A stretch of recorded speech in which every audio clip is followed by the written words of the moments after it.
Good afternoon to all participants to this.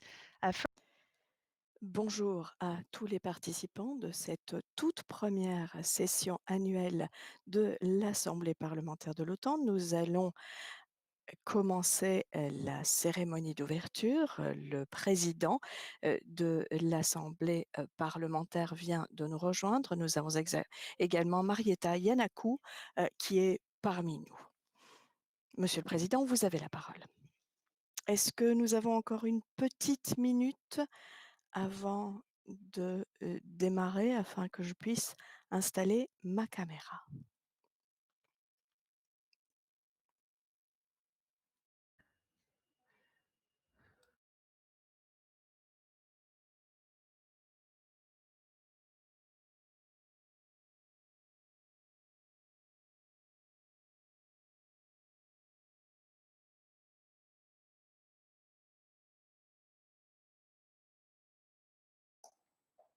Okay, yeah. Okay, now I think everything is set. Could you hear me, Ruxandra? Yes, we can. Okay, great. So, shall we start? Could we start? We can start whenever you want, Mr. President. Okay, do we have here the participants also? Not just alone? It looks like we have a very large number of participants Okay. here this afternoon. That's great. So, well, I now declare open the... Je déclare ouverte la 66e session annuelle de l'Assemblée parlementaire de l'OTAN. Je voudrais vous souhaiter à tous la bienvenue à cette toute première session en ligne de notre Assemblée. Mesdames et messieurs les ministres, Excellences, chers collègues, mesdames et messieurs, 2020 est une année à nulle autre pareille. La pandémie de Covid-19 a coûté la vie à trop de nos citoyens dans tous nos pays, a marqué un temps d'arrêt sur nos économies et nos sociétés, nous a contraints à repenser les éléments essentiels de notre mode de vie, la liberté de mouvement, la liberté de se retrouver, de voir ceux qui nous sont chers, la liberté de sortir, dîner avec des amis, d'aller au cinéma ou au théâtre. Tous nos pays sont en plein milieu de la seconde vague de cette pandémie. Nous commençons à voir un peu de lumière au bout de ce tunnel grâce à la vitesse remarquable de développement d'un vaccin. Toutefois, il nous faut tout de même encore gérer cette pandémie et cela durera encore de nombreux mois. Et son impact se fera ressentir de nombreuses années encore. Chers amis, chers collègues, cette situation signifie que nous n'avons pas été en mesure de nous retrouver physiquement depuis mars. Toutefois, dès le début, j'ai souhaité garantir que nous puissions poursuivre nos échanges, car aucun de nos pays ne peut gérer cette crise seul.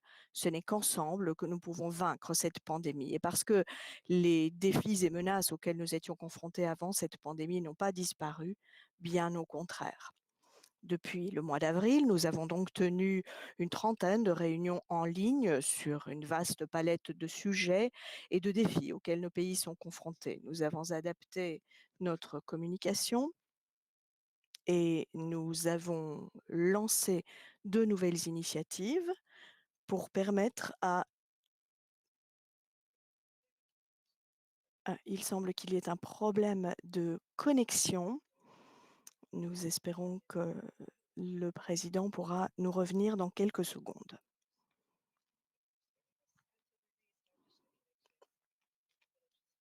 Désolé de ce petit souci, nous allons tenter de rétablir la connexion. Voilà, nous y sommes. Cette session annuelle est la première de notre Assemblée. Ce sera une opportunité unique pour nous tous de regarder un peu en arrière sur cette année vraiment particulière et de nous projeter dans l'avenir sur les priorités et défis qui se profilent à l'horizon. Au nom de chacun d'entre nous, je voudrais remercier la délégation grecque qui a fait de tout son mieux jusqu'à la dernière minute pour mettre en place les conditions d'organiser cette session à Athènes, comme prévu. Hélas, cela s'est avéré impossible. Je suis toutefois heureux que nous puissions échanger avec plusieurs ministres du gouvernement grec au cours de cette session, notamment cet après-midi. Je voudrais aussi remercier les délégations luxembourgeoises et ukrainiennes qui auraient été les hôtes généreux de la commission permanente et de la session de printemps. Je ne doute pas que nous retournerons très bientôt à Luxembourgville et à Kiev.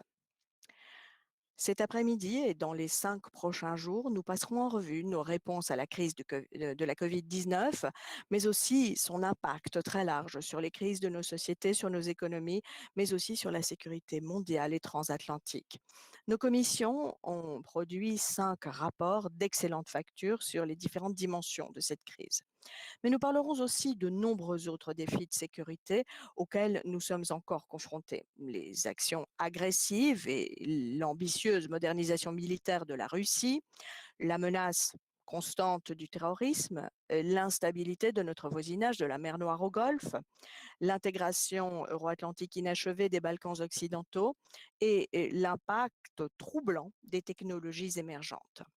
Les défis posés par la montée en puissance de la Chine et par ses ambitions globales sont un élément essentiel de notre agenda. En décembre dernier, pour la première fois, les leaders de l'OTAN ont décidé qu'il fallait traiter ensemble de l'influence croissante et des politiques internationales de la Chine en tant qu'alliance.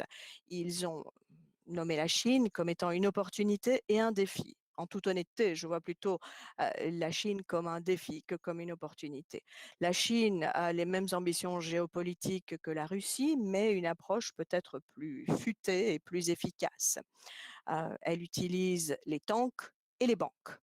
Donc, sans perdre de vue les opportunités que ce pays représente, il faut mieux identifier les défis directs des ambitions mondiales et des actions sur la scène internationale de la Chine, mais aussi sa coopération avec la Russie, et voir le problème que cela pose à l'OTAN et aux alliés. Nous devons tirer les leçons de la COVID-19 en termes de désinformation chinoise, de campagne de propagande de la Chine, mais aussi des risques qui viennent de notre dépendance à la Chine sur certains secteurs stratégiques. Je regrette que l'Europe n'ait pas encore développer une approche commune par rapport à l'accès de Huawei à l'infrastructure 5G.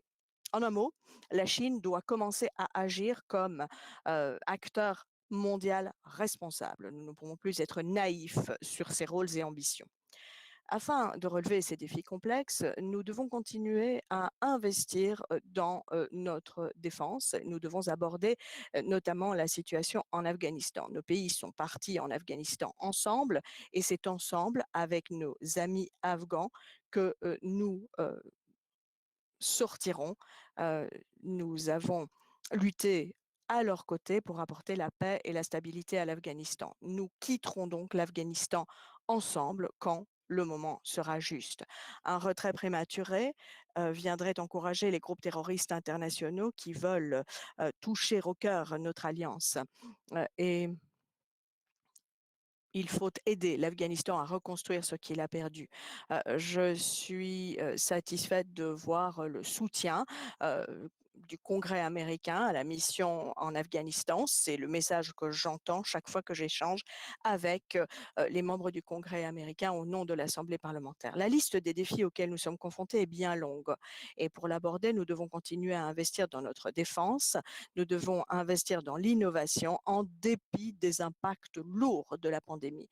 Sinon, l'OTAN risque d'utiliser son avance technologique et de perdre cette avance technologique. Il faut veiller à ce que nos citoyens comprennent bien les défis auxquels nous sommes confrontés, pourquoi la défense est importante et pourquoi l'OTAN incarne cette défense. Dans le cadre de nombre de ces défis, nous devons travailler avec les partenaires, l'Union européenne bien sûr, mais aussi le réseau croissant de partenaires de l'Europe à l'Égypte. Et je crois que pouvoir dire que nombre d'entre eux nous rejoindront dans la semaine. Nous avons également contribué et nous contribuons au processus de réflexion OTAN 2030. J'en parlerai un peu plus lundi lorsque nous accueillerons le secrétaire général de l'OTAN. Toute l'année, cela a été l'une de mes grandes priorités de faire en sorte que l'Assemblée fasse entendre sa voix dans les débats qui façonnent la vision de l'Europe, de l'OTAN de demain. Nous avons contacté le groupe d'experts nommé par le secrétaire général qui soutient le processus, et nous avons également contacté le secrétaire général et le secrétaire général délégué eux-mêmes. Lundi, je présenterai un projet de déclaration avec des recommandations sur 3 axes de travail à l'horizon de l'OTAN 2030. Comment l'OTAN peut-elle être plus politiquement unie, forte militairement et développer une approche plus globale? Ces 3 axes sont aussi importants l'un que l'autre, mais nous avons une valeur ajoutée, notamment au titre de ce premier axe. Nous sommes une organisation politique éminente. Nous offrons des moyens de traiter de questions de manière franche et honnête, sans être limités par les contraintes de la diplomatie gouvernementale. Nous représentons également un spectre très large de pays et de citoyens. C'est pour toutes ces raisons que l'Assemblée parlementaire de l'OTAN doit incarner les valeurs fondamentales qui forment la base de notre alliance si unique. Nous devons veiller à ce que l'OTAN ne soit pas juste une alliance politico-militaire, mais aussi une alliance de démocratie. Premièrement, nous devons faire tout ce qui est en notre pouvoir pour préserver et renforcer le lien très particulier qui unit l'Europe et l'Amérique du Nord. Je tiens à reconnaître et à remercier tous les collègues du Canada et des États-Unis pour leur engagement sans faille à l'OTAN, à notre Assemblée, et les remercier de tout ce qu'ils font pour construire le soutien pour l'Alliance au sein de leur Parlement et de leurs circonscriptions électorales. Nous devons continuer à agir de la sorte dans nos propres pays et jouer notre rôle pour veiller à ce que l'Europe pèse de tout son poids dans la sécurité que nous partageons. Deuxièmement, nous devons rester fidèles à nos valeurs et servir d'exemple. Notre Assemblée est peut-être la mieux placée pour soulever les préoccupations et mettre le doigt sur les différences qui nous divisent parfois. Je ne cacherai pas que nous avons vu des divergences de vues sérieuses entre certains alliés cette année. J'ai fait de mon mieux pour que notre forum soit un forum de discussion ouverte, car c'est par le seul dialogue que nous pouvons progresser. Être chef de file, montrer l'exemple, signifie aussi remplir notre part du contrat en matière d'égalité hommes-femmes. Nous avons cette année fêté le 20e anniversaire de la résolution du Conseil de sécurité des Nations Unies 1325. Notre travail sur 2020 a été un rappel utile de combien de chemin a été parcouru, mais aussi de combien de chemin reste encore à parcourir. Troisièmement, il faut faire entendre notre voix lorsque les valeurs que nous défendons sont bafouées, même si cela se fait dans notre voisinage direct. C'est pour cela que notre Assemblée a fait beaucoup entendre sa voix sur la question du Bélarus. Nous continuerons à condamner un régime qui essaye de supprimer toute liberté d'expression de la volonté de son peuple. Quatrièmement, nous devons faire plus pour protéger l'ordre international fondé sur un jeu de règles que semble vouloir miner certains acteurs.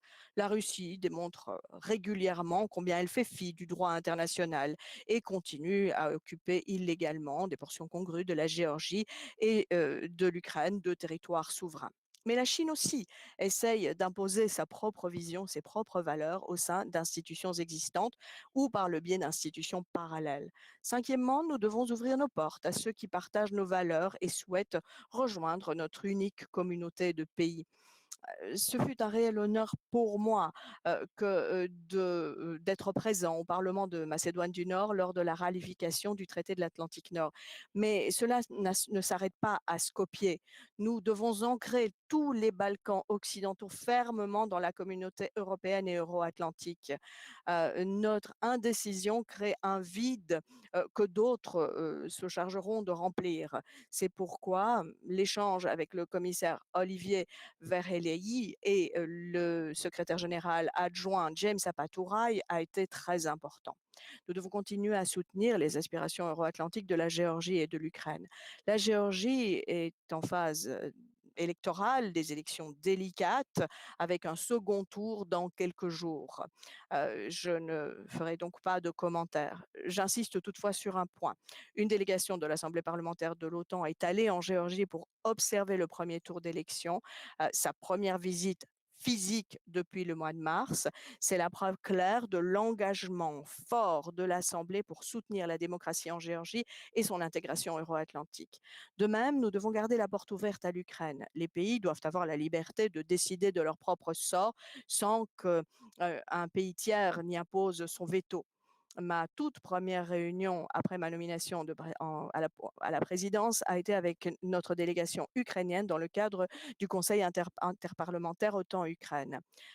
Après l'annulation de notre session de printemps, nous avons tenu une seconde réunion en virtuel cette fois, symboliquement prévue, qui s'est déroulée symboliquement le jour prévu pour la réunion physique à Kiev.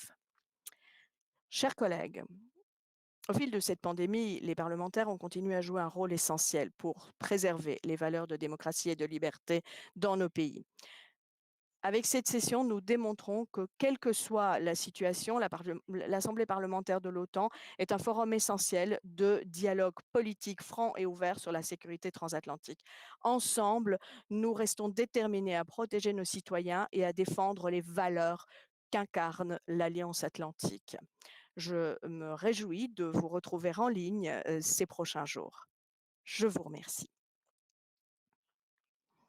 Et je demande maintenant à Marietta, chef de la délégation grecque, à prendre la parole.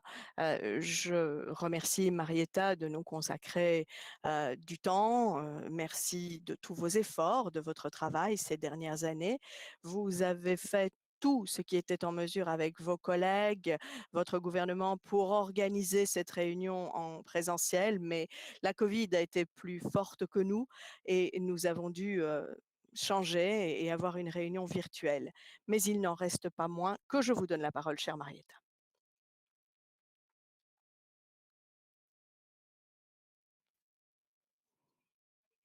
Et il semble que nous ayons un petit souci avec le micro.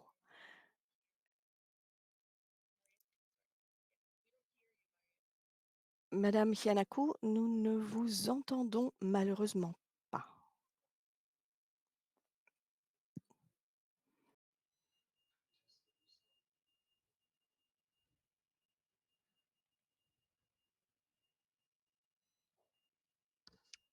Apologies again for the technical.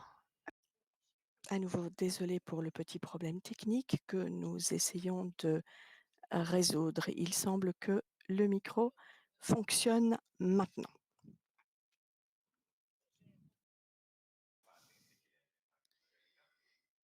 Monsieur le Président de l'Assemblée parlementaire de l'OTAN, Monsieur le Premier ministre de la République hellénique, Monsieur le ministre de l'Environnement, de l'Énergie de la République hellénique, chers collègues, au nom de la délégation parlementaire hellénique, je souhaite la bienvenue aux collègues de tout le Parlement des États membres de l'OTAN et nos invités à notre session annuelle. Maintenant, permettez-moi de continuer à ma langue maternelle. Τα κοινοβούλια είναι η ακρογωνιαίοι λύθη των συγχρόνων αντιπροσωπευτικών συστημάτων. Ως εκ τούτου παρέχουν απαραίτητη. La démocratie est l'une des pierres angulaires des modes de gouvernement modernes. L'Assemblée parlementaire de l'OTAN fait de même. Elle donne l'opportunité à ses membres de discuter de manière démocratique, d'influencer les décisions de l'Alliance en matière de sécurité, de démocratie, de liberté. Elle donne aussi l'opportunité à tous ses membres de travailler main dans la main et de promouvoir ensemble les relations transatlantiques. Grâce à la diplomatie parlementaire mise en place par l'Assemblée parlementaire, les valeurs de partenariat, de solidarité, de coopération au sein de l'OTAN ressortent grandies, sont disséminées aux quatre coins du monde. Et dans les prochains jours, nous aurons l'occasion ensemble d'échanger, de débattre, de soumettre des idées nouvelles, de les étudier ensemble et d'identifier les priorités pour la décennie à venir. En d'autres termes, à l'horizon 2030. Le renouveau du partenariat euro-atlantique est donc extrêmement important à ce titre. Chers collègues, depuis la création de l'OTAN, les membres de l'OTAN ont noué, tissé étroits, des liens étroits fondés sur le respect de la démocratie, de l'état de droit et d'un engagement pour la paix. Le but est de poursuivre sur cette voie et à ce titre de remplir 3 conditions. Tout d'abord, il faut que nous abordions les défis d'aujourd'hui et de demain. Deuxièmement, l'OTAN doit renforcer sa légitimité au sein de nos sociétés. Et troisièmement, nous devons faire preuve de solidarité, une des pierres angulaires de l'Alliance. Et c'est la raison pour laquelle l'unité de cette alliance va être mise à l'épreuve aujourd'hui. Dans un monde sans cesse changeant, l'OTAN doit être garante de la paix, doit empêcher les agressions, car cela reste des sujets essentiels aujourd'hui. Toutefois, les conditions qui permettent le succès de cette protection sont parfois mises à mal par les rivalités intestines. Il faut agir de manière coordonnée. Il faut donner la priorité à un engagement solide pour la protection de l'état de droit et le respect de la souveraineté nationale. Voilà, je voudrais souhaiter la bienvenue au Premier ministre de la République de Grèce. Il va vous transmettre un message préenregistré. Il avait malheureusement une visite officielle planifiée aux Émirats arabes unis. Il n'est donc pas parmi nous. Ensuite, il sera suivi par M. Kostis Xaridakis, qui répondra aux questions après le discours du Premier ministre. Merci, Monsieur le Président. Merci, chers collègues.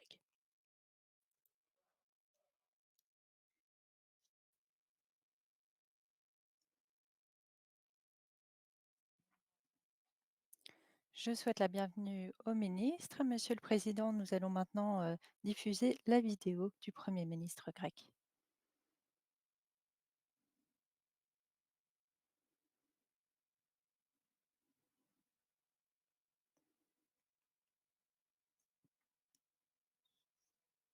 La vidéo devrait commencer prochainement.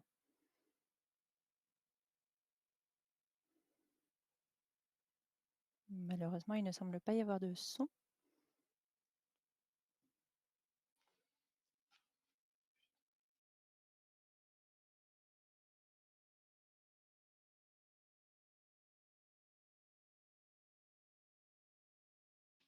Est-ce que je repasse au noir?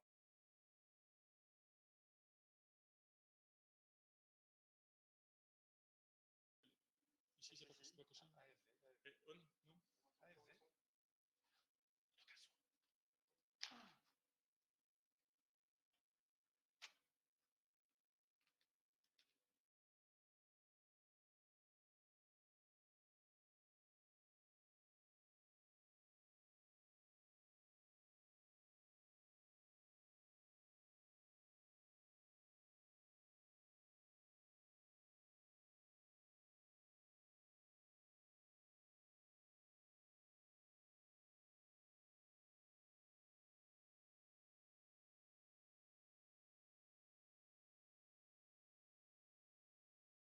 Participants, we are fixing technical issues so we can. Chers participants, nous tentons de résoudre quelques petites difficultés techniques. Nous essayons de rétablir le son sur cette vidéo du Premier ministre. Nous allons relancer la vidéo dès que la question du son aura été réglée. Donc, si vous n'avez pas entendu le Premier ministre, sachez que le problème vient de notre côté. Nous essayons de résoudre ce problème.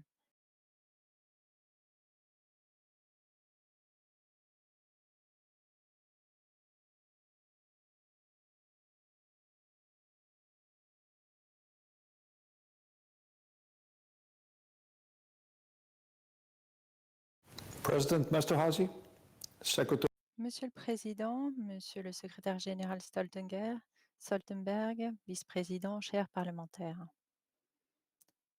J'aimerais aujourd'hui vous souhaiter la bienvenue à Athènes, bien que ce soit virtuellement, pour cette 66e session de la paix OTAN. Je suis navrée que nous ne puissions pas nous réunir physiquement dans cette ville où nombre des idées qui sous-tendent la démocratie moderne sont apparues il y a 2500 ans de cela. La pandémie nous a peut-être séparés du point de vue de la géographie, mais grâce à l'innovation en tout cas, nous pouvons tout de même être ensemble pour ces 5 journées de travail essentiel pour le soutien de l'OTAN. Ces 65 dernières années, la paix OTAN a été essentielle pour le renforcement de l'alliance transatlantique. Moi-même ai été membre de l'Assemblée pendant 8 ans et je peux donc témoigner de son importance.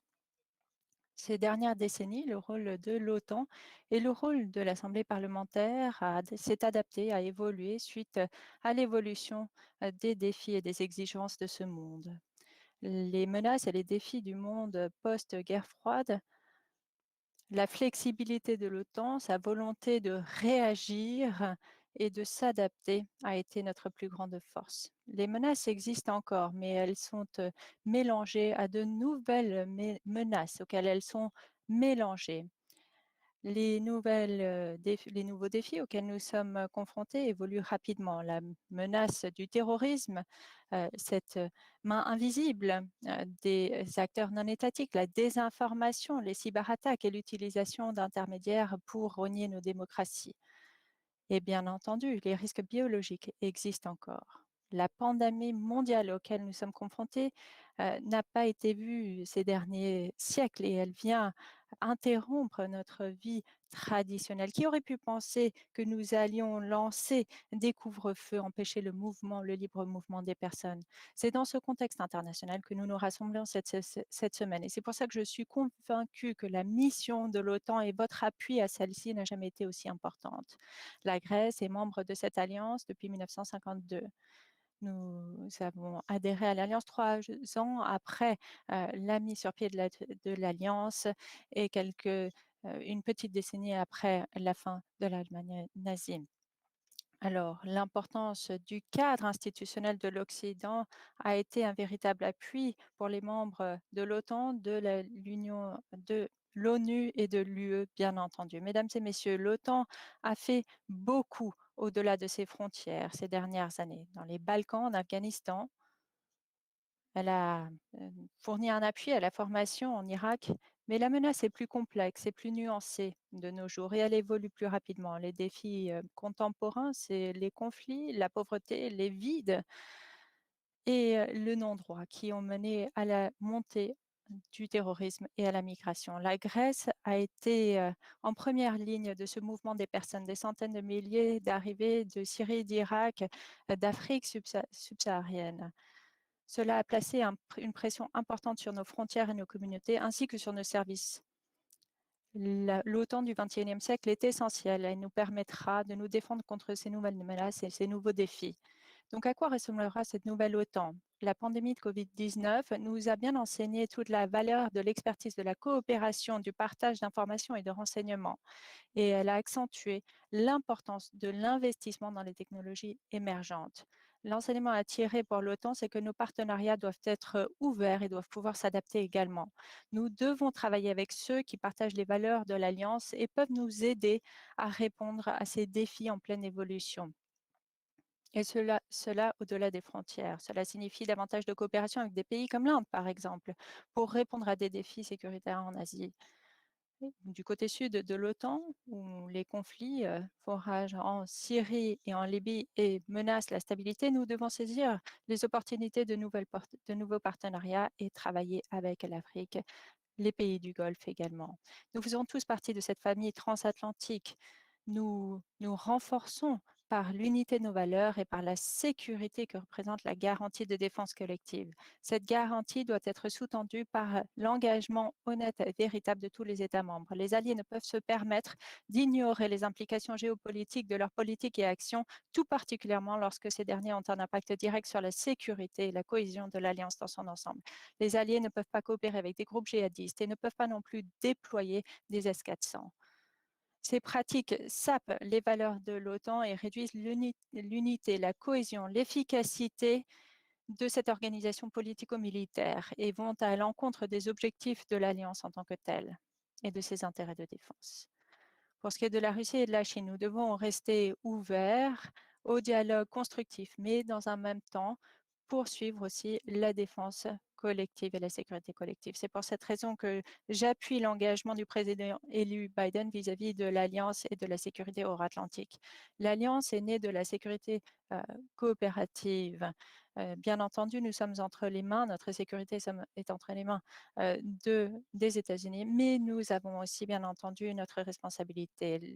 La Grèce a surpassé son engagement de dépenser 2% de son PIB pour des dépenses de défense. Nous avons investi dans les équipements militaires, renforcé nos capacités militaires et participé à des opérations et missions clés de l'OTAN. La Grèce est au croisement de l'Afrique du Nord et de la Méditerranée orientale. Nous sommes à l'avant-garde de la promotion de la paix, de la démocratie, du dialogue multilatéral et de la coopération régionale. Notre région est d'importance stratégique pour l'OTAN et bien entendu pour l'Union européenne. Nous contribuons à la sécurité, mais la Grèce elle-même a été confrontée à des défis sécuritaires qui sapent l'unité de l'OTAN. En 2020, cette unité a été mise à rude épreuve suite aux provocations et aux actions unilatérales de la Turquie. Au mois de mars, les flux migratoires, à l'été, nous avons dû préparer nos forces armées à cause de menaces sur nos droits souverains dans nos mer. 2 alliés se sont confrontés en mer. Ça remet en compte la sécurité et la stabilité dans le sud de l'OTAN. Tout au long de cette période, j'ai appelé au président Erdogan de se tourner vers l'extérieur, vers l'UE, de favoriser la communication et la coopération. Comme je l'ai dit à plusieurs reprises cette année, la Grèce et la Turquie doivent parler. Si elles ne peuvent pas se mettre d'accord, elles doivent régler leurs différends dans les tribunaux internationaux et favoriser l'état de droit. Nous sommes sincèrement engagés en faveur du dialogue en toute bonne foi. Nous avons attendu patiemment la réciprocité. Cependant, s'il n'y a pas de réponse à notre appel, alors il sera inévitable que l'Union européenne prenne les mesures nécessaires pour protéger ses intérêts stratégiques et ceux de ses États membres. Mesdames et messieurs, plus que tout, je suis parlementaire, je suis démocrate. La démocratie ne fleurit que lorsqu'il y a sécurité entre États. Le grand historien Thucydide a décrit comment la démocratie d'Athènes a été renversée par les rivalités entre pouvoirs. Nous nous rassemblons cette semaine. Pouvons-nous être confiants que nos démocraties ne pourraient pas subir le même sort? Si nous voulons veiller à ce que cela n'arrive pas, si nous voulons garantir la continuité de nos systèmes démocratiques, alors il est évident que ce pilier institutionnel, l'OTAN, reste aussi essentiel pour la sécurité de l'Europe et de l'Amérique du Nord. Nous devons protéger nos intérêts partagés, veiller à la stabilité dans nos différentes géographies et préserver la paix entre les grandes puissances pour les décennies à venir. Merci de votre attention. Au nom du peuple grec, je vous souhaite tout le meilleur pour les jours à venir.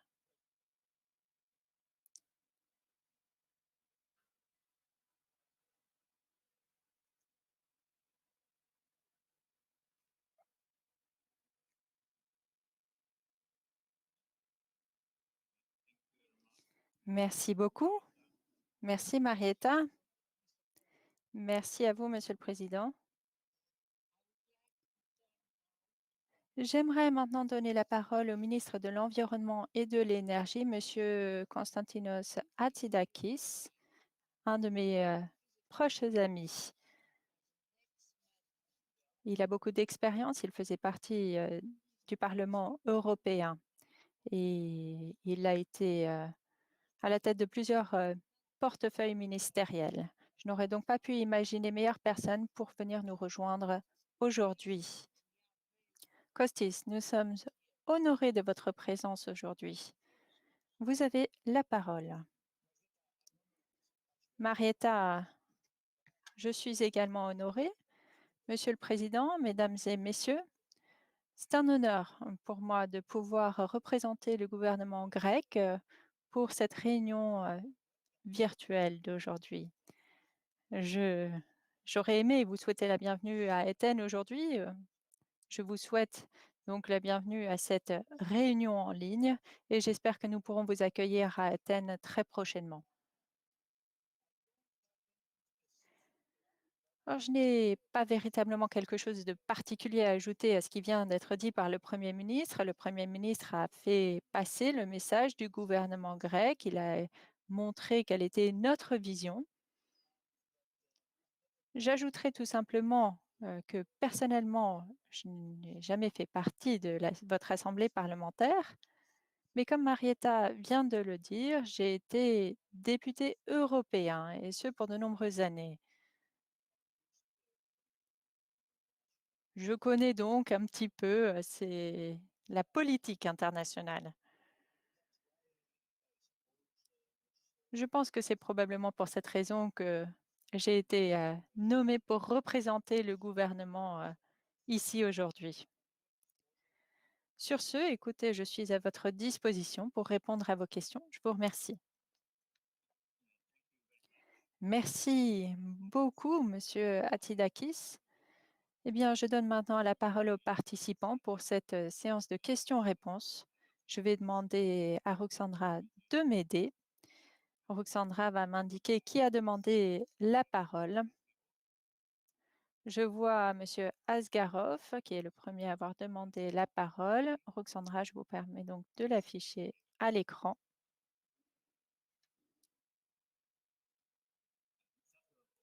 Monsieur Asgarov, vous avez la parole.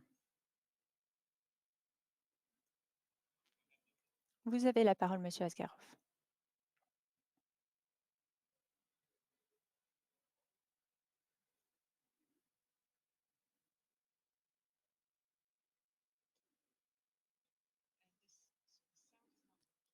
Nous n'avons pas le son pour Monsieur Asgarov.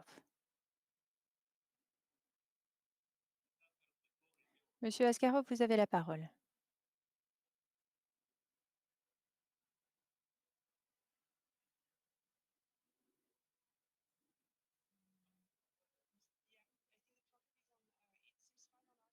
De notre côté, tout a l'air d'aller très bien.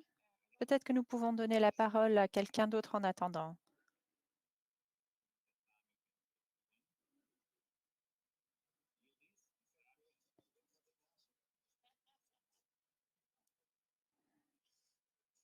Malheureusement, le ministre de l'Environnement grec n'a pas de réponse à cette question.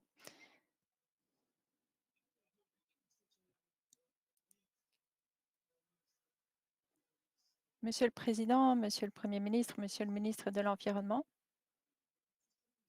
je vous salue depuis Ankara. Monsieur le ministre, c'est dommage que ces désaccords, ces différends entre la Grèce et la Turquie occupent tant de place dans les différents forums internationaux.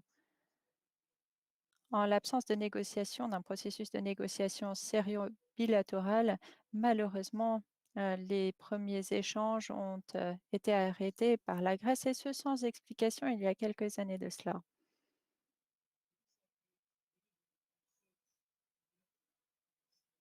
La Grèce et son comportement un peu unilatéral, je pense, est aussi à la source de ces difficultés et il semblerait que la confiance a été mise à mal, confiance entre les deux pays.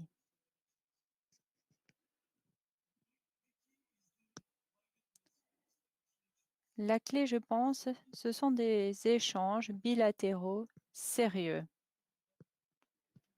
Pour l'instant, les dernières contributions internationales n'ont pas pu aider la situation. Est-ce que la Grèce est prête à commencer des négociations comme le président Erdogan l'a suggéré, l'a proposé? Et ce sans précondition.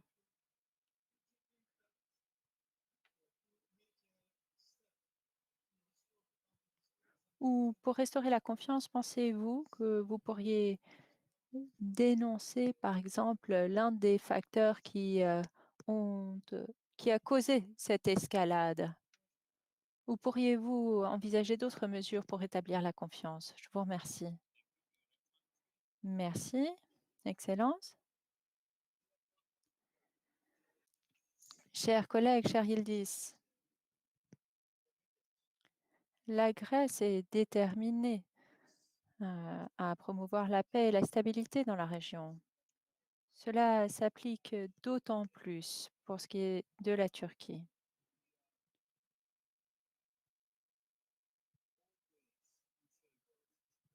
C'est toujours l'approche que nous favorisons.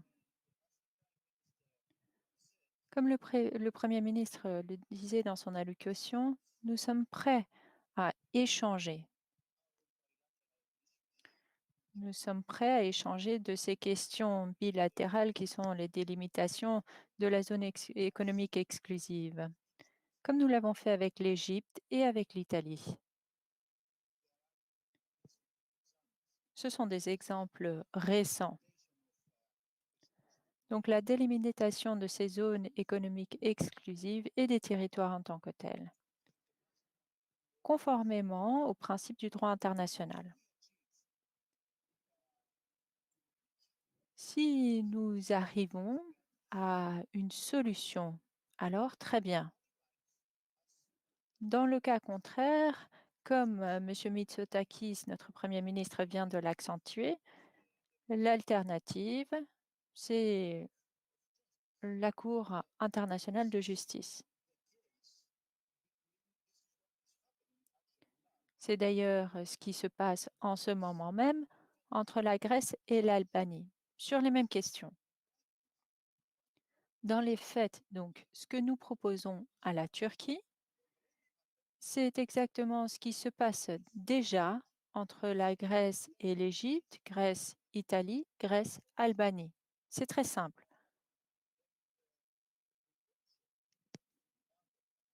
Nous avons aussi clairement indiqué que dès que la Turquie met fin à ses actions provocantes dans la mer Égée et dans la Méditerranée orientale, nous serons prêts à lancer les échanges.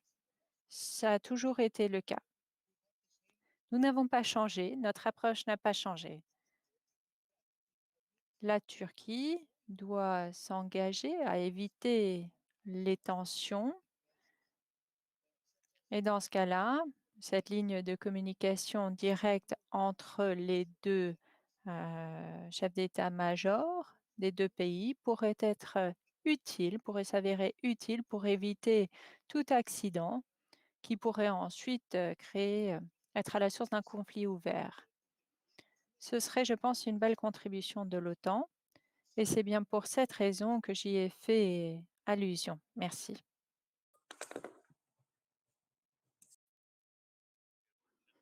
Merci beaucoup. Nous avons maintenant Philippe Klausbauer de la France, Philippe Michel Klausbauer. Vous avez la parole. Merci, Madame la secrétaire générale, Monsieur le Président de l'Assemblée parlementaire de l'OTAN. Monsieur le ministre, tout d'abord, veuillez remercier le Premier ministre pour ses mots d'accueil et lui dire, au nom de la France, mais je pense au nom de tous nos collègues, que nous aimons tous la Grèce, notamment pour l'héritage culturel qu'elle nous a légué, et que probablement le jour où l'Europe de la culture existera, la Grèce pourra vivre de droits d'auteur, tellement nous lui devons. Ma question s'adresse plus particulièrement à vos compétences en tant que ministre de l'Environnement et de l'Énergie de la République hellénique. Anticiper davantage et dès à présent les conséquences du changement climatique est pour nous tous une ardente obligation. Face aux plus importantes d'entre elles, la pression sur les ressources naturelles, l'insécurité alimentaire ou les événements climatiques extrêmes, les missions d'intervention de protection menées par les armées devraient se multiplier.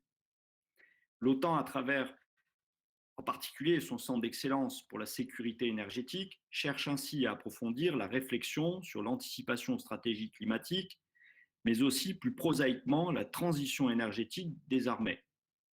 La France, qui vient de transformer son service des essences des armées en service de l'énergie opérationnelle, suit la même voie. Cette anticipation stratégique exige de notre part un leadership résolu et une coopération accrue autour d'intérêts qui sont partagés. C'est vrai sur le plan global. Et comment faudrait-il engager en 2021 tous les acteurs et notamment les principales puissances, les actuelles et émergentes, pour faire un front commun face à ce défi et prendre en compte la contrainte énergétique née de la trajectoire de l'accord de Paris de 2015. Et c'est également vrai sur le plan régional, et ainsi en Méditerranée, nous voyons un dialogue et une négociation se développer entre les rives nord et sud pour trouver des solutions créatives et constructives dans le respect du droit international pour gérer les biens communs et traiter les problématiques d'intérêt commun, notamment, nous venons d'en parler, l'accès aux ressources naturelles et la gestion durable de celles-ci. Je pense en particulier à l'initiative pour le développement durable de l'économie bleue en Méditerranée occidentale. Comment faire dès lors pour que l'enjeu énergétique soit en Méditerranée un levier de coopération, comme on le voit entre l'Égypte, la Jordanie et Israël, tous trois partenaires de l'OTAN. Sur ces deux points, nous vous remercions de nous livrer votre analyse, Monsieur le Ministre. Merci.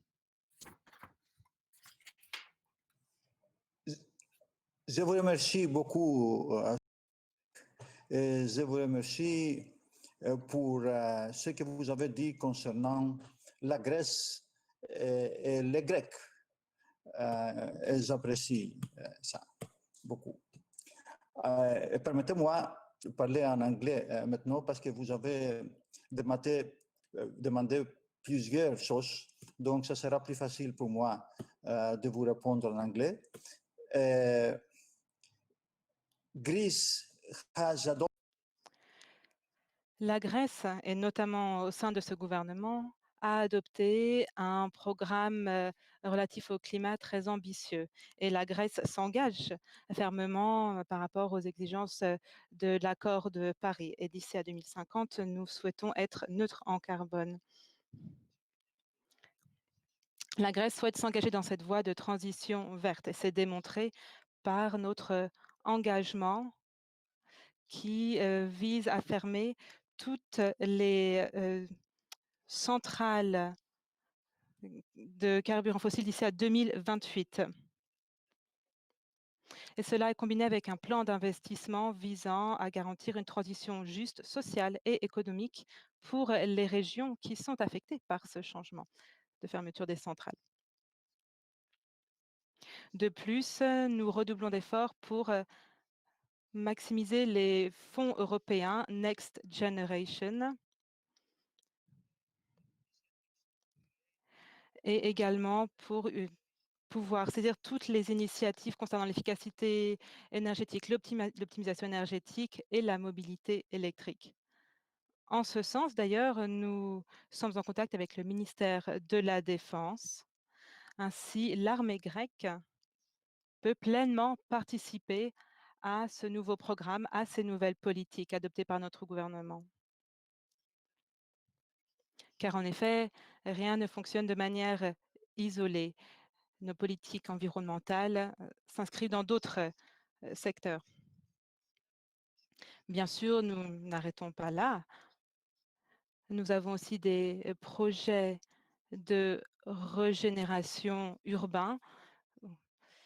Par exemple, nous allons promouvoir le cyclisme afin de réduire notamment les émissions de gaz à effet de serre et de rendre les villes plus durables. De plus, nous avons un plan en matière de déforestation pour mettre un terme à cette déforestation et c'est un plan inégalé dans notre pays. Nous avons d'ailleurs prévu d'en parler avec le Premier ministre vendredi prochain. Maintenant, j'en viens à votre question concernant ce qu'on appelle l'économie bleue. Si vous jetez un œil à la carte de la Grèce, vous pourrez voir à quel point celle-ci a toute son importance pour nous. C'est assez évident. Ainsi, si l'on souhaite adopter un modèle de croissance durable, il faut absolument que l'on adopte un modèle de croissance bleue qui protégera nos ressources naturelles. Entre autres, il nous faudra promouvoir la mobilité électrique, l'énergie verte et surtout dans les îles. Il faudra protéger l'environnement, qui est vraiment notre richesse, notre patrimoine en Grèce. Ce modèle de croissance inclut aussi la promotion de solutions énergétiques innovantes telles que l'énergie marémotrice. Et j'imagine que cela vous parle en raison de l'Atlantique et la rive atlantique de la France. Mais il y a d'autres solutions innovantes pour atténuer les effets du changement climatique. Il y a notamment ce qu'on appelle ces ports écologiques qui réduiront les émissions de carbone en fournissant de l'électricité aux navires. Ce qu'on appelle en anglais le cold ironing. Et nous allons également, ou plutôt nous avons investi récemment en ce sens. Et de plus, dans ce contexte, il nous faut aussi adopter une stratégie qui va promouvoir le tourisme durable.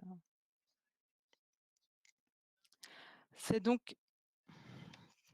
sont donc des secteurs où il faut agir en les prenant tous dans leur ensemble. Et il nous faut également coopérer avec l'Union européenne. Et dans le cadre d'un partenariat européen et méditerranéen. Il est évident que nous devons coopérer avec votre pays, avec d'autres membres de l'Union européenne, et aussi avec les pays de l'Afrique et de l'Asie qui sont des pays du pourtour méditerranéen. Le bassin méditerranéen est notre foyer à tous et nous devons le protéger ensemble. Merci. Nous avons maintenant une question de la Turquie, Berat Çonkar. Bonjour, Monsieur le Président, bonjour, Monsieur le Secrétaire général, cher ministre. J'ai également une question pour vous. Et tout d'abord, je souhaite vous féliciter pour cette séance annuelle. C'est en effet regrettable que de fausses accusations aient été prononcées par le Premier ministre contre un pays de l'OTAN. Et j'espère que cette séance annuelle, cette session annuelle, nous permettra de mieux nous comprendre mutuellement, et surtout sur des points où nous avons des différends.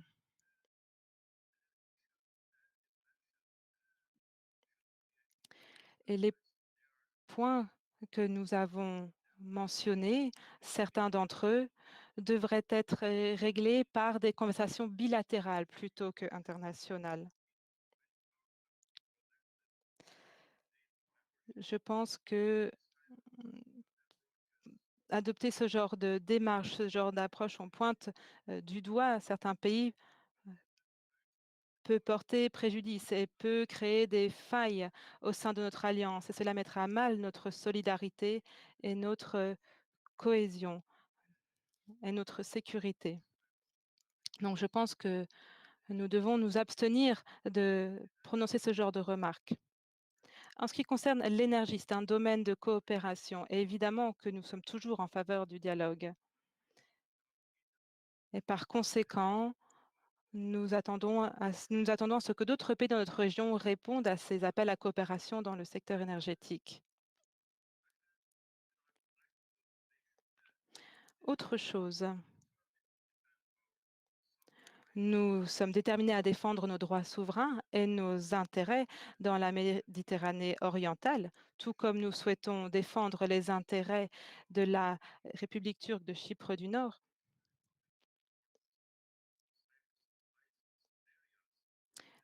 Il y a ces zones sous licence et il y a aussi des coopérations autour du plateau continental dans cette zone. Et nos amis grecs et nos voisins, je pense, peuvent comprendre que nous souhaitions coopérer dans ce domaine. Et si nous arrivons à conclure un accord, ce sera bon pour nos deux pays d'un point de vue de la prospérité et de la sécurité. Donc, nous devons aborder ces points avec une perspective d'équité et de justice. Et je pense que si on garde en tête ces maîtres mots, la Turquie et la Grèce pourront surmonter ces points et cela permettra aux alliés de l'OTAN de sortir renforcés de ces débats. Donc j'espère vraiment que nous pourrons aller plus loin dans ce sens. Merci. Le Premier ministre grec, M. Mitsotakis, a fait part de son message et je crois fermement que le message de M. Mitsotakis se repose sur des faits. Libre à vous ensuite d'avoir votre propre opinion. C'est un forum d'échange démocratique. Et vous avez bien sûr la possibilité de faire part de votre propre message.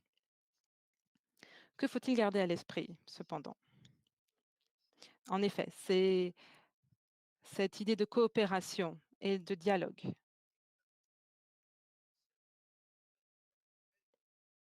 Et dans la mesure où vous avez répété à maintes reprises que vous souhaitiez avoir un vrai dialogue avec la Grèce, eh bien, la voie est ouverte.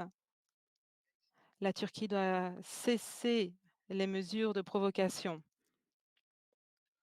Cela nous permettra de créer un climat plus propice, de mettre en place des mesures de restauration de confiance, de parler avec nos voisins. Il ne faut pas oublier que nous sommes condamnés à cohabiter. Et si nous arrivons à surmonter ces situations, nous en sortirons tous gagnants. Et nous pouvons tous contribuer à créer ce climat plus propice. Et vous pouvez y contribuer en cessant vos provocations. Et comme je l'ai dit auparavant, ce n'est pas la première fois que nous échangeons ces dernières décennies. Et si nous ne parvenons pas à un accord, eh bien, nous pourrons nous reposer sur les tribunaux internationaux.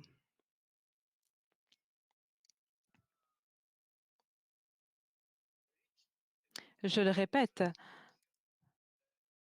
nous avons atteint une solution commune avec l'Égypte, avec l'Italie également.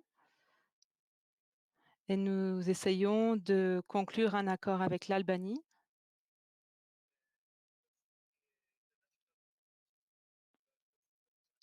Grâce notamment à la Cour internationale de justice.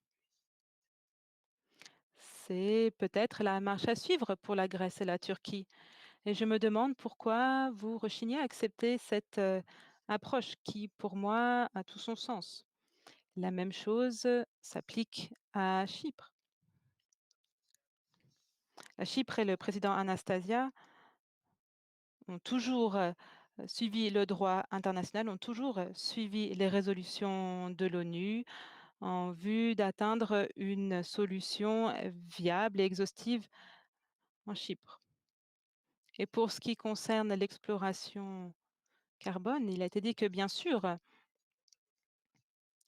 la Chypre se met à la disposition de la communauté internationale afin d'engager des dialogues constructifs, afin de régler le problème là-bas. Mais M. Anastasis, avant de résoudre ce problème, a proposé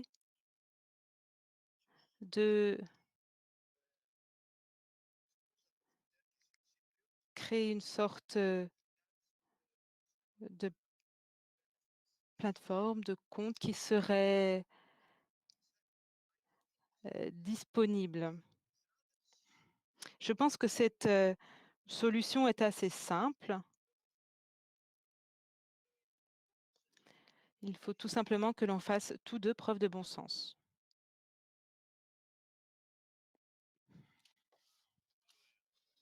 Joël de la France, vous avez la parole.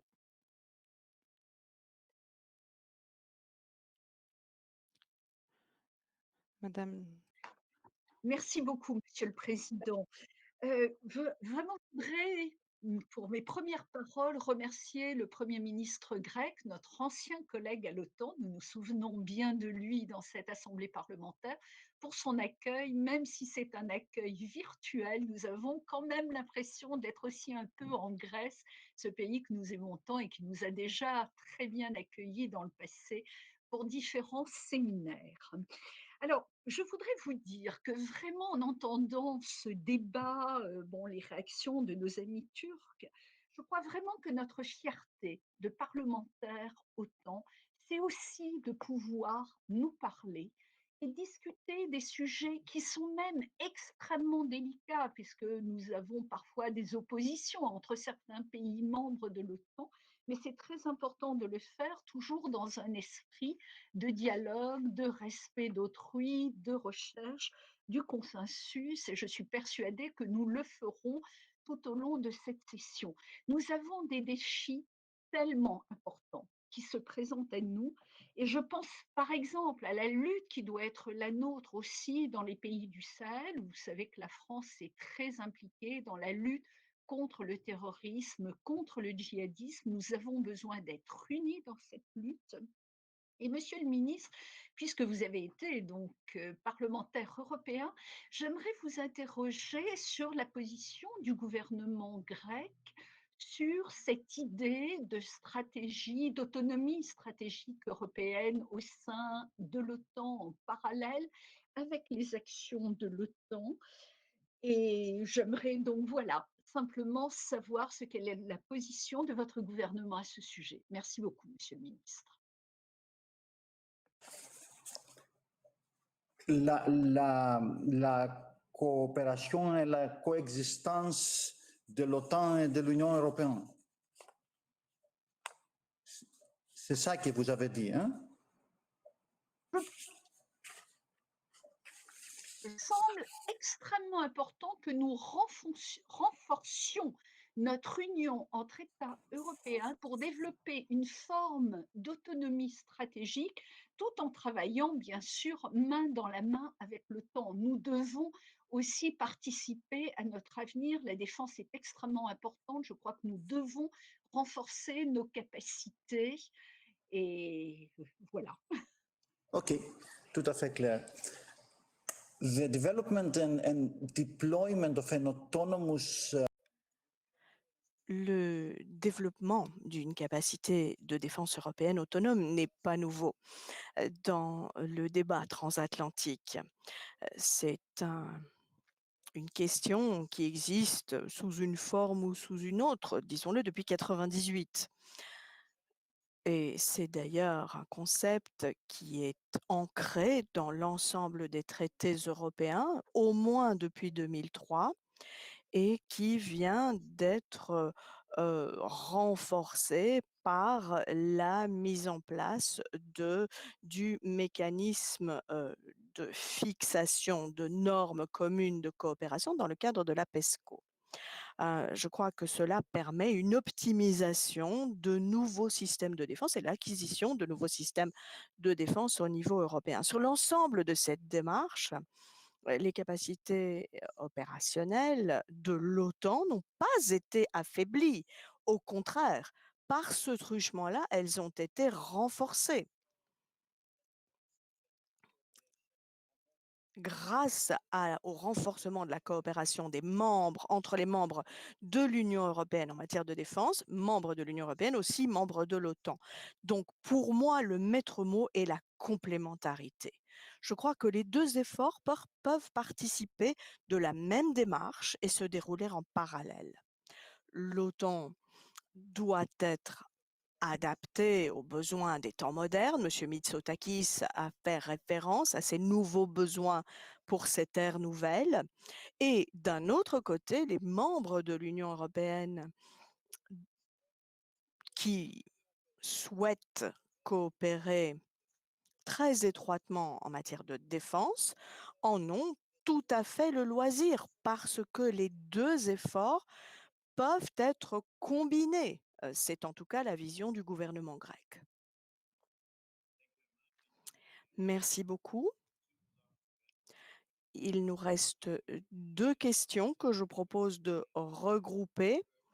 Elles sont de la délégation turque. Alors, première question. Oui, effectivement, nous avons monsieur Aydin à l'écran. Nous pouvons donc peut-être directement lui donner la parole. Merci beaucoup Attila et Roxandra. Je voudrais tout d'abord saluer l'ensemble de mes collègues et je souhaite que nous nous réunissions physiquement bientôt. Je voudrais dire une chose et puis poser une question toute simple au ministre. Pour rebondir sur les dires du Premier ministre, nous avons entendu que, outre les questions régionales et mondiales comme les pandémies, nous ne pouvons que nous féliciter que le Premier ministre ait parlé des migrations de masse parce que, selon le rapport des autorités des Nations unies qui attire notre attention sur les déplacements incontrôlés de population et les flux migratoires aux 4 coins du monde, tout simplement pour des raisons de terrorisme, mais aussi de sécurité et d'économie. Et la Grèce est aujourd'hui confrontée à ce problème aussi. Mais la Turquie est un pays de transit et c'est nous qui payons le plus lourd tribut de cette situation parce que nous sommes un pays de transit, bien sûr, mais aussi parce que dans les pays voisins, il y a énormément de problèmes. Le Premier ministre grec parle des pays de départ, l'Irak, la Syrie, etc. Mais nous avons 4 millions de réfugiés sur notre territoire et nous emportons le fardeau. Alors, si l'on en croit certaines agences de presse internationales, nous entendons que bien sûr, le monde entier est préoccupé par les mauvais traitements, les conditions de vie inhumaines auxquelles sont soumis les réfugiés en Grèce, quand ces réfugiés n'y sont pas refoulés. Alors, j'aimerais avoir la réaction de la Grèce sur ces accusations. Merci. Monsieur Sinbil, pour la deuxième question.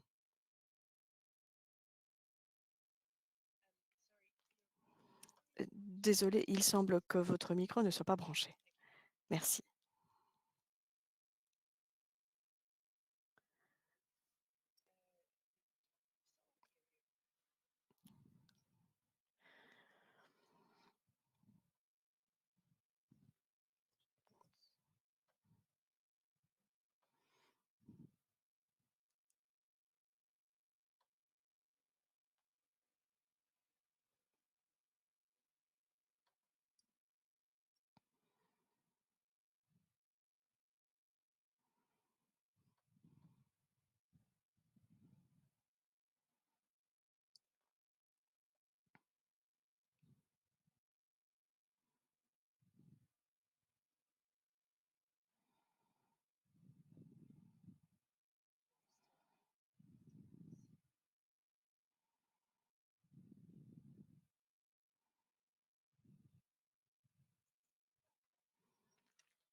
Monsieur le Président, pourrais-je proposer que l'on demande à Monsieur le ministre de répondre et puis nous réessayerons sur la deuxième question? Oui, Monsieur le ministre, vous avez la parole. Comme vous le savez, la Grèce a été lourdement touchée par les flux migratoires ces dernières années.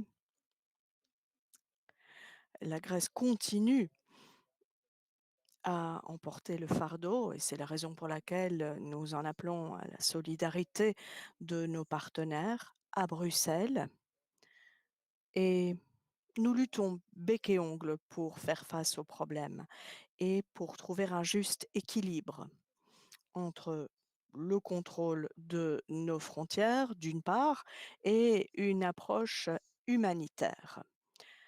C'est ce que nous continuons à faire en étroite collaboration avec l'Union européenne et les Nations unies et sous le contrôle de l'ensemble des autorités compétentes dans le respect du droit international. Je crois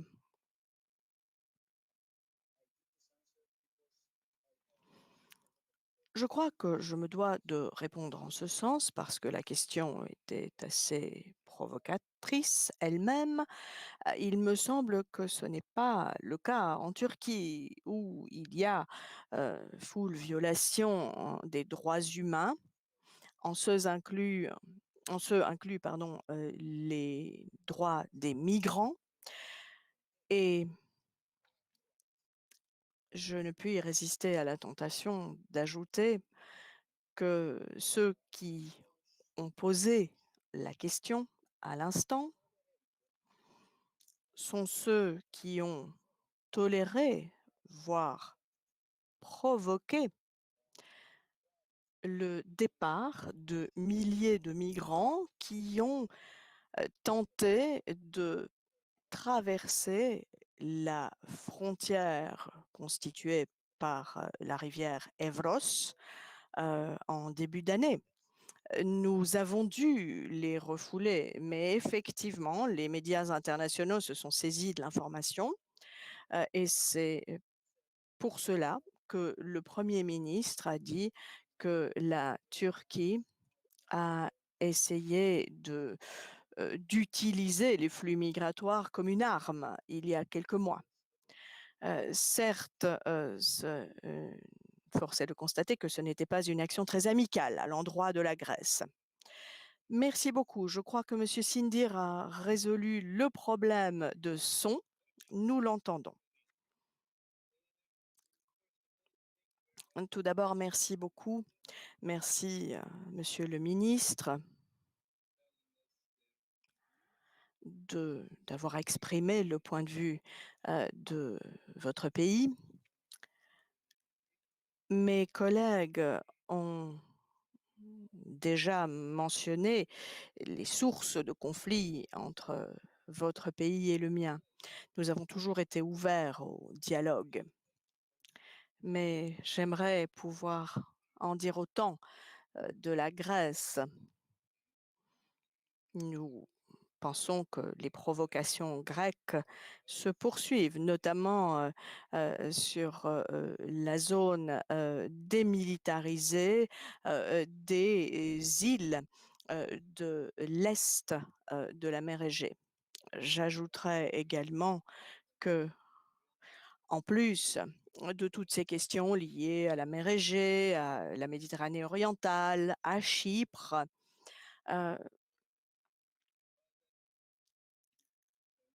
cet appel au renforcement des liens sociaux, culturels, le dialogue entre les communautés turques et grecques qui ont des histoires longues et qui sont voisines depuis de nombreux siècles, pourrait peut-être nous permettre d'asseoir la paix et l'apaisement. Et à ce titre, justement, au titre de ces relations et de cette tentative de rapprochement, j'aurais aimé entendre la voix de l'apaisement.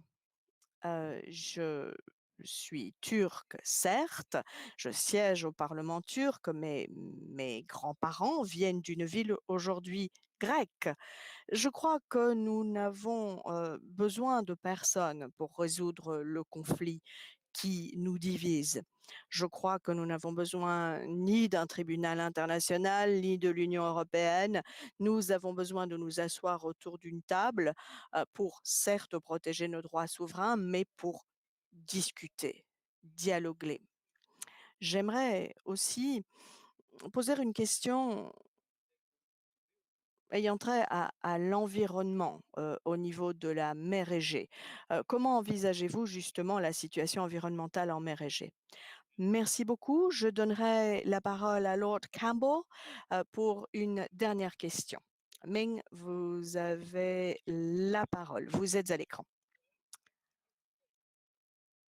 J'hésite à intervenir dans ce débat, non seulement parce que j'ai à la fois respect et affection pour la Grèce et pour la Turquie, et sans ordre de préséance, ni pour l'un ni pour l'autre.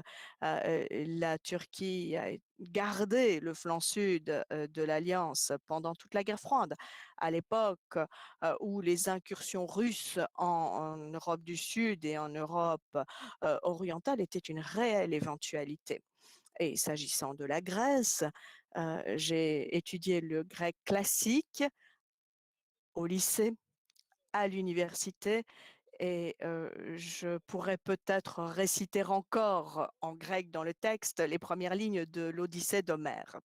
Mais il n'en reste pas moins que je me dois 2 remarques. Tout d'abord, la Grèce, la Turquie et tous les membres de cette alliance ont accepté l'obligation qu'incarne l'article 5 du traité de Washington, qui est qu'une attaque contre un des membres sera traitée comme une attaque contre tous les membres de l'OTAN. Et deuxième point, que les divisions entre les membres de l'OTAN, la plus grande et la plus puissante alliance politico-militaire ayant jamais existé, devra être abordée. Et dans le cas de M. Poutine, eh bien, son but déclaré est de nous diviser. Alors, je voudrais demander à tous ceux qui ont participé à ce débat très bien géré, soit dit en passant, de se souvenir de ces 2 facteurs et de juger si ces 2 éléments du traité de Washington ne peuvent pas donner une ouverture, une possibilité de progrès et d'apaisement entre vous à l'avenir. Merci. Merci. Alors, je vais devoir parler vrai, Monsieur le ministre. Nous avons le chef de la délégation américaine, Jay Connolly, qui voudrait également poser une question. Je lui donne la parole en dernier. Jay, vous avez la parole.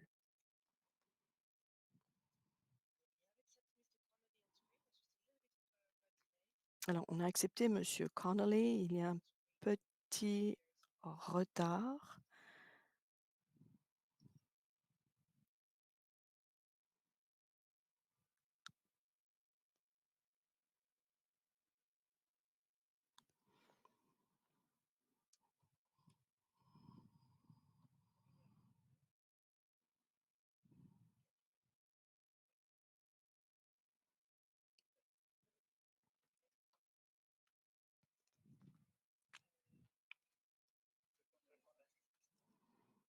Let's see if Mr. Connolly. I think then let's give the floor to the. Je propose de d'abord donner la parole à Monsieur le ministre et puis Jerry nous rejoindra ultérieurement. Jerry, Monsieur le ministre, si vous le permettez, je vais essayer de répondre d'un coup aux 2 questions précédentes. Je ne vais pas répondre une fois de plus aux provocations, aux soi-disant provocations de la Grèce envers la Turquie, car pour moi, ce n'est pas sérieux. Mais étant donné que nous arrivons à la fin de ce premier débat, je voudrais quand même garder certaines lueurs d'optimisme. Récemment, la Grèce a réussi à passer accord avec l'Italie et avec l'Égypte sur la délimitation des zones économiques exclusives. Vu qu'avec l'Albanie, nous avons décidé de régler ensemble le problème et de négocier devant les tribunaux internationaux, eh bien, je crois que c'est aussi la solution pour la Turquie et la Grèce. Des zones économiques exclusives où nous pouvons coexister pacifiquement, où une solution où nous serions tous gagnants. C'est le monde moderne, c'est comme cela que ce monde peut fonctionner. C'est comme cela que nous avons procédé avec l'ensemble des voisins de la Grèce et nous coexistons tout à fait pacifiquement, que ce soit dans le cadre de l'Union européenne ou de l'OTAN. Donc, pourquoi ne pas le faire avec les Turcs, à condition que les Turcs soient animés de la même mentalité que les Grecs et les autres partenaires. Nous sommes à la disposition de nos voisins à condition qu'ils répondent aux conditions préalables auxquelles j'ai fait référence, qui sont frappées au sceau du bon sens. Voilà. Merci beaucoup et sachez combien j'apprécie ce genre de dialogue extrêmement constructif. Marietta, est-ce que vous souhaiteriez peut-être dire quelques mots pour terminer? Absolument. Merci, Attila. J'aurais voulu dire, pour terminer, que notre assemblée n'est pas uniquement là pour traiter des relations entre la Grèce et la Turquie. Bien sûr, les questions qui occupent la Grèce et la Turquie font partie du périmètre OTAN, et Lord Campbell a d'ailleurs invoqué l'article 5. Dans les démocraties parlementaires, il y a une autre manière, grande manière d'éviter les conflits, c'est le dialogue et éviter les provocations. Alors je pense qu'il ne faut pas ressasser encore cette question, il y a encore bien d'autres choses que nous allons être amenés à débattre. Comme le ministre l'a dit, la Grèce est prête à discuter. La Grèce est prête à négocier ces conflits qui peuvent être résolus par dialogue. Sinon, la Cour de justice internationale nous attend. Il est très clair pour moi que les choses ne sont peut-être pas aussi difficiles que certains voudraient le faire croire. Nos collègues turcs ont mentionné la question de Chypre. Chypre est un pays de l'Union européenne, est un pays d'Europe, et la Grèce a des troupes basées sur le territoire d'un autre État européen. Et je crois que finalement, c'est à cela que nous devons nous tenir. Merci beaucoup à vous deux. Merci à vous, Monsieur le ministre, pour vos réponses à ces questions. Nous arrivons à la fin de cette cérémonie d'ouverture, mais je vous encourage à rester connectés parce que nous allons d'ici peu avoir cette réunion sur la pandémie Covid-19.